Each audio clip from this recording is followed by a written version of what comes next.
So I hope everybody's well.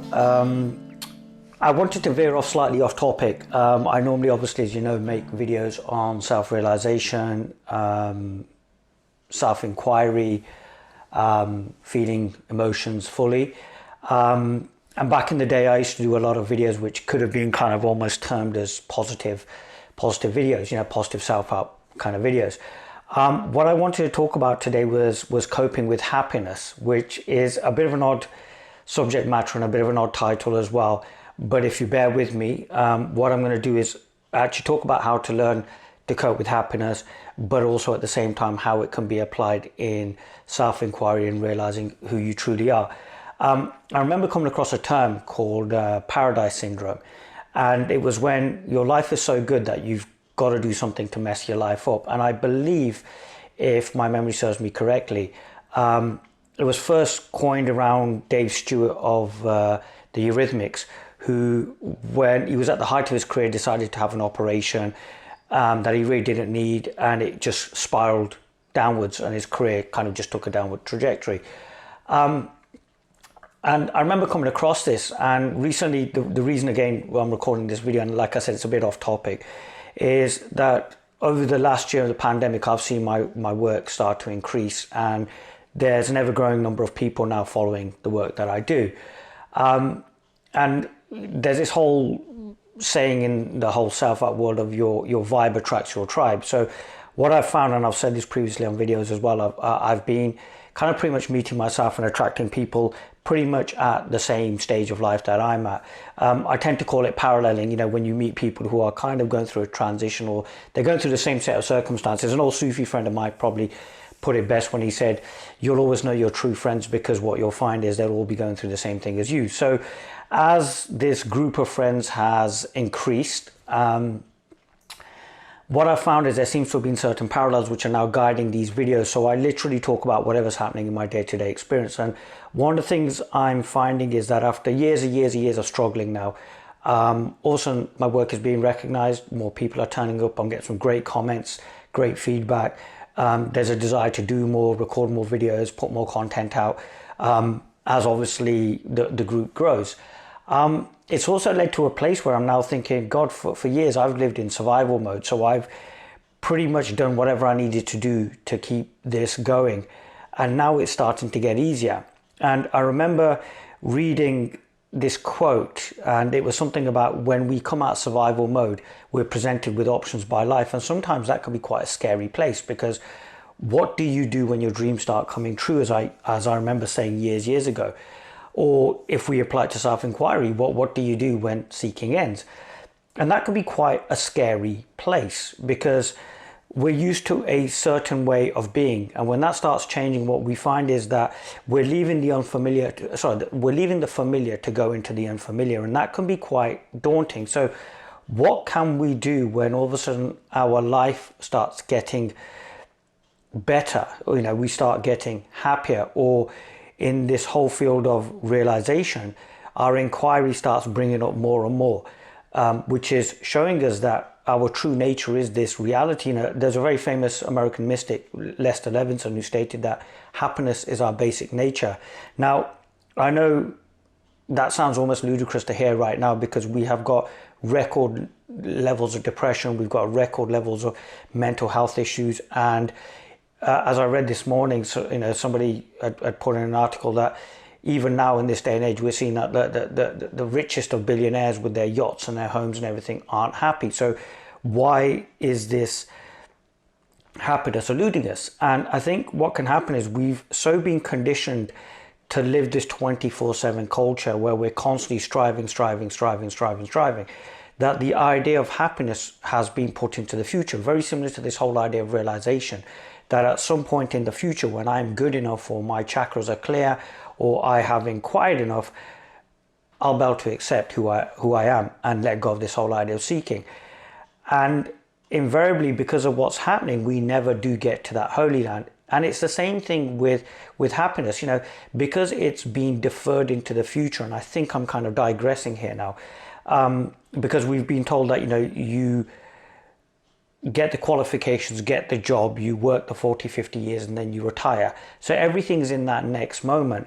So when that next moment becomes this moment, it does become a bit scary, because what do you do when your dreams come true? What do you do when you start actually doing the work that you're meant to be doing, living the life that you're meant to be living, and really moving from this place of ease? Because this natural way of being, going back to this quote by Lester Levinson, shows us that happiness is our basic nature, and that this whole play of life, these emotions, the ebbs and flow that we experience, can just be let go of. I had a beautiful conversation with a dear friend who, we've been talking about really just sitting with emotions, whether they're good, bad, or indifferent, and she'd felt this overwhelming sense of fear. And obviously the conditioned response is, let's get out of here quickly, the fight or flights in, response. But instead she chose to sit with it.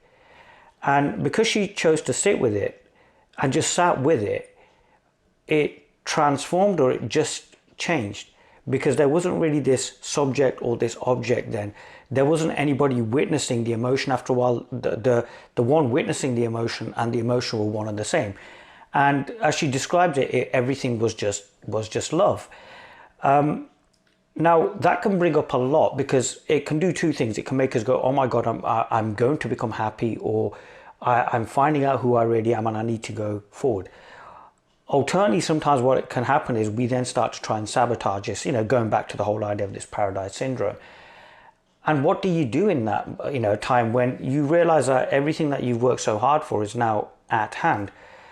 And I think this is where patience comes into play, slowing down and really becoming aware of what's happening, because we then have to be aware of what our mind is trying to do, whether it's trying to take us off this track that we've been traveling on for so long.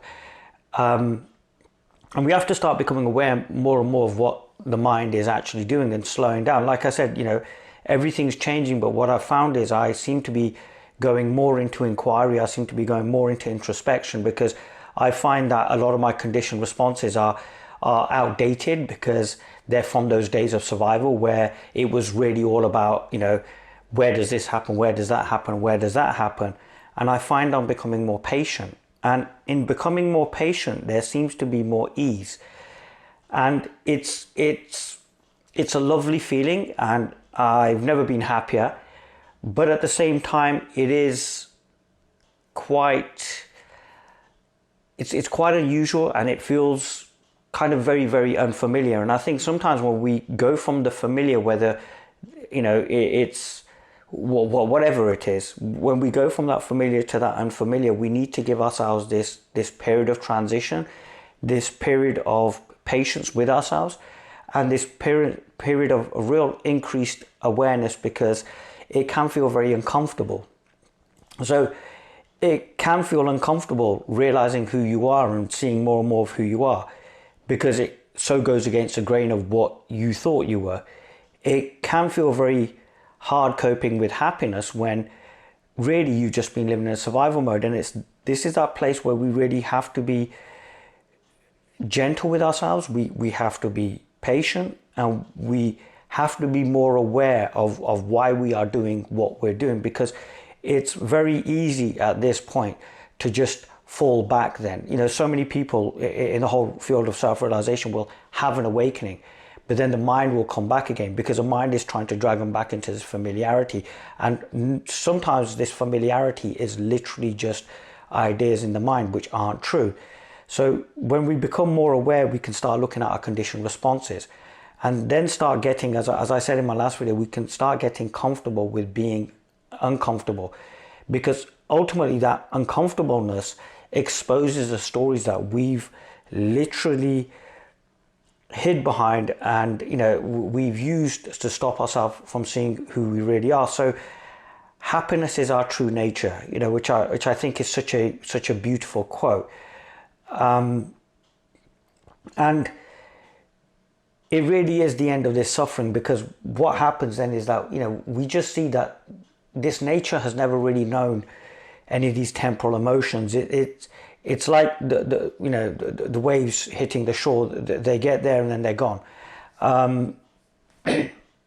And because we've, as a matter of fact, because, we start seeing more and more, we sometimes need that period of adjustment, and we should be okay with that, however it takes. Now, I think I put up a couple of days ago, the process is itself the destination. And sometimes when we're rushing, what we can do is we can not see the wood for the trees, and we get tripped up by our mind because we try to, move too fast, and the mind then just reins us back in because its purpose literally is just to rein us back in. But if we take our time with it, we find we can cope with happiness. We find we can cope with being who we truly are, as opposed to this idea.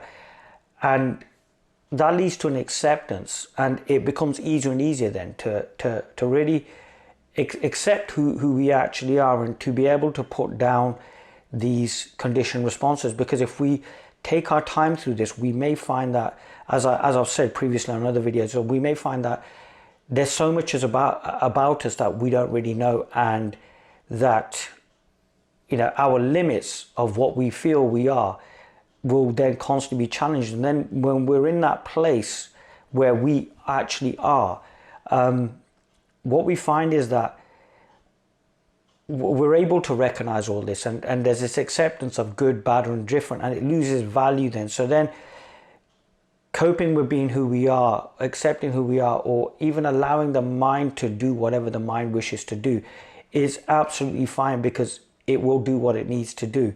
But as we start becoming familiar, and I suppose it's kind of more how to integrate this then into our daily lives, what we can find is that, happiness is natural.